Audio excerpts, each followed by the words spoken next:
What's the deal with Spider-Man, and why does everybody love this wall-crawling superhero? Join me in this episode series unraveling the mystery of Spider-Man. Let me tell you, I don't know how he did it. It's pretty rough under there. In this episode, we talk about the first thing you notice about Spider-Man, his costume. The wall-crawling crime fighter first appeared in Amazing Fantasy number 15 in August of 1962. Spider-Man has been in over 700 comics, countless animated series, major motion pictures, and there have been hundreds and hundreds of toys, books, crafts, building sets, decorations, all in Spider-Man's likeness. Kids love Spider-Man even at a very young age, even before they could read a comic or understand the complexity of the story. So what gives? What makes Spider-Man so instantly lovable? Is there something about the features of Spider-Man's costume that aren't like other superheroes?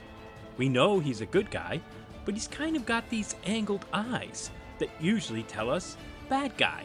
His colors say good guy, but he's also connected to spiders, which usually is associated with bad guy.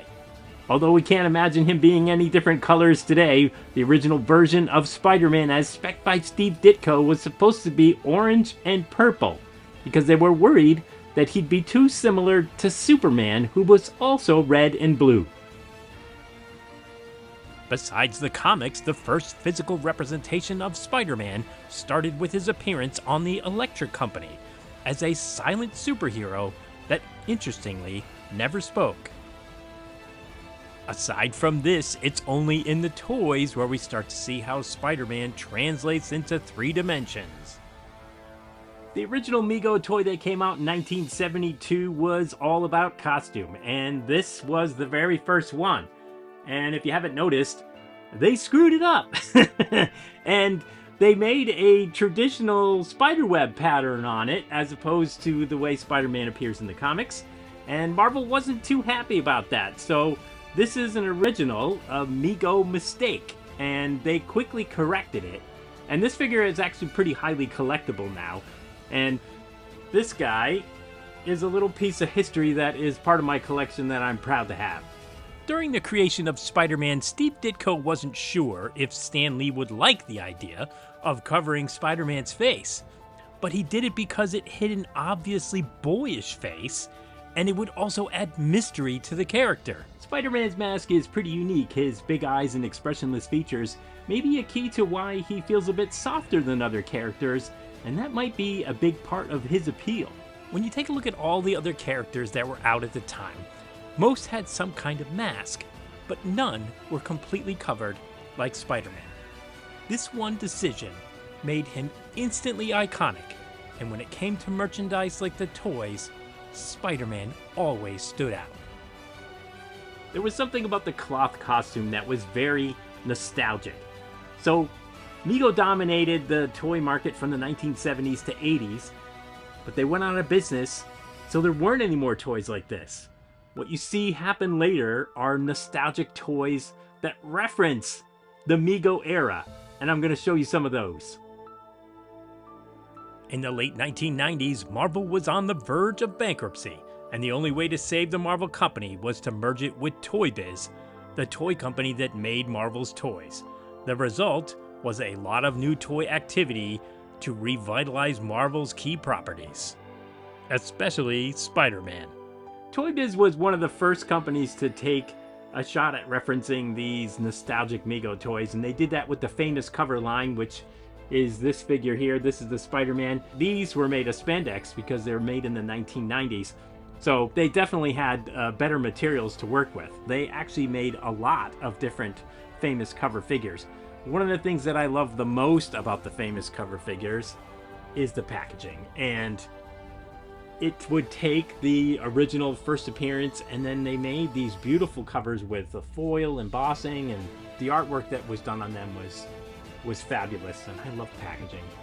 And then on the inside was this fold out, so you know, you get the whole figure in there, and then you get a little bit of a bio. Again, it's all looks really premium, right? All this nowadays, this would cost a friggin' fortune to do, But they just did it so well. They did a 2-pack of Electro and Spider-Man together, which is really cool. And again, the details on this unfolds when you open them up.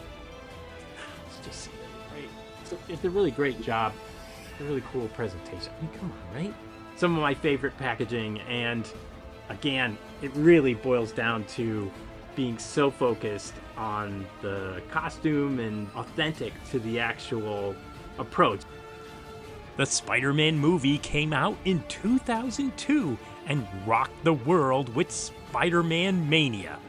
The movie introduced a variation of Spider-Man's costume with silver webbing that was pretty controversial, but I think fans got over it.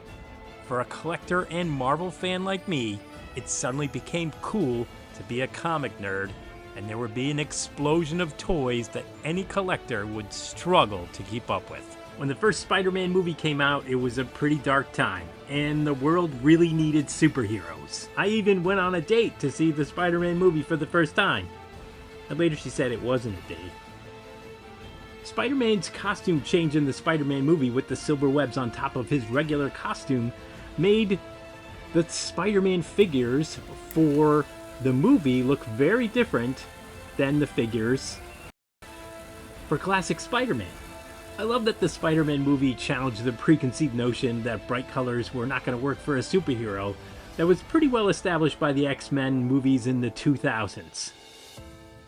I mean, dinner in a movie is a date, right? How is that not a date? After the Spider-Man movies, he still played a part of pop culture. This was a little unusual. There was something about Spider-Man that was special. He became bigger than just a character. Alright, the last toy I have that really focuses on costume is the Diamond Select Limited Collector's Edition. And this one comes with the Circle Suit Spider-Man that I showed you earlier in a replica. And some other really cool accessories and Spider-Man suits and costumes to be Peter Parker. It's actually quite a bit in this set, really geared towards collectors. Came out in 2013, and it's pretty much the last attempt at a Mego replica in the Marvel category. Spider-Man's costume and appearance clearly had an effect on his popularity. That silent, strong protector almost anyone could relate to. We see those angled eyes on his costume, and you'd think he'd be a little scary to kids, but kids get it. Those eyes aren't for them. That's for the bad guys. Spider-Man is tough. You don't want to mess with this superhero. And if you have your own Spider-Man, whether it's an action figure or a plush figure or even a Spider-Man t-shirt, Spider-Man is right there with you. And he's your friend, because that's who he is. He's your friendly neighborhood Spider-Man.